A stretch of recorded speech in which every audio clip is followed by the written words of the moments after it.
सिर्फ यहाँ से, यहाँ की जेलों से, यहाँ की अदालतों का सामना करने से भागने का एक रास्ता था, बहाना था।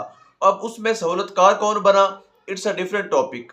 उसमें मेडिकल रिपोर्ट्स जेली बनवाने में जनरल फैज हमीद साहब का भी किरदार था, जो सामने आया भी सही, और भी काफ़ी सारे नाम है। बरसूरत इट्स अ डिफरेंट टॉपिक। उसमें बहुत सारों ने मुआवनत की और खान साहब से ये चीज़ें छुपा कर रखी, वो चले गए। अब उनको वापस लाने के लिए कोई तगड़ा सा बयानिया चाहिए, और इस वक्त पीडीएम के पास हुकूमत तो है मगर इज्जत कोई नहीं है, हुकूमत तो है मगर पॉपुलैरिटी कोई नहीं है। पीडीएम के पास हुकूमत तो है लेकिन अवाम को देने के लिए दिलासा ही कोई नहीं है। यानी उन्होंने अपनी परफॉर्मेंस, इतनी बैड गवर्नेंस, इतनी बुरी परफॉर्मेंस से अवाम को मुतासर किया है कि अब उनके पास करने के लिए कोई झूठा वादा भी नहीं है। अब उनको समझ नहीं आ रही